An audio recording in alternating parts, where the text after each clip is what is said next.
If you don't grow, you will never receive any commendation again. So I had a good speech. We had a wonderful time in Harvard, but it's done. It's over.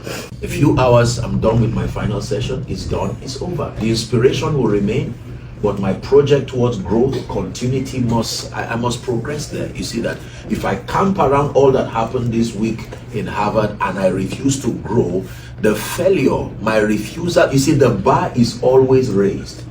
So you will expect more from me the next time you listen to me. You see that?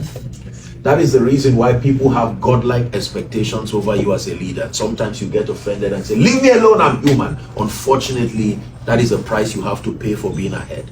You have taken upon yourself the burden of leadership.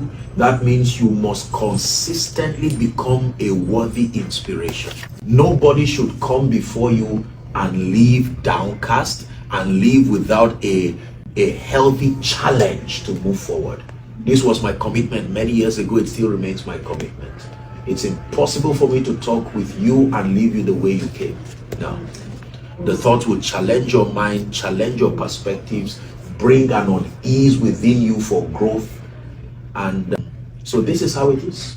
The next, aside from vision, leaders are great because of their conviction. Write the word conviction down, please. Conviction/persuasion. Leaders are not weak people. They are not afraid of being alone.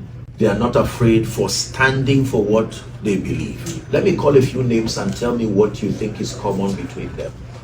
Mahatma Gandhi, I would call for those of you who are Nigerians. Nelson Mandela. Oh, fight for freedom. They were all activists. Conviction. Beyond what they did, they were people of conviction.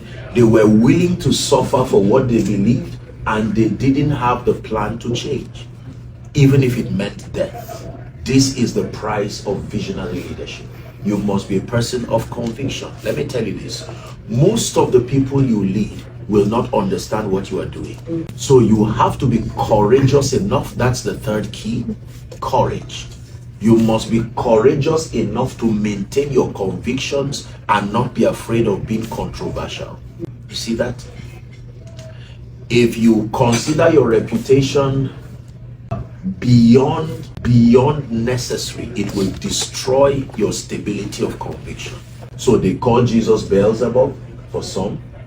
They said he was going to overthrow the government of Herod and Caesar, but he had no pressure to defend himself whatsoever. He made his manifesto clear, whether you believed in him or not. If someone looks at you now and just an example and says you are stupid, what happens to you? Nothing. For most people, especially sadly the upcoming generation, they will cry and go back and say, you mean I'm stupid? This is what you said? This is an intelligent person. But let me tell you what a leader thinks. Okay, well, I know that opinions are the cheapest commodities on earth. It is so cheap, I don't have to waste my time thinking about it. If someone says I'm stupid, stupid people don't lead great people. Stupid people don't build something visionary. Let me give the benefit of doubt. Perhaps the person is just frustrated emotionally. Psychology teaches us that only wounded people wound others. When people try to inflict injury in others, it's a psychological way of looking for healing. And so that orientation just helps you to shrug certain things over and keep moving. Leaders cry, but they do not always cry. They only cry when it's necessary. Jesus wept how many times? Twice.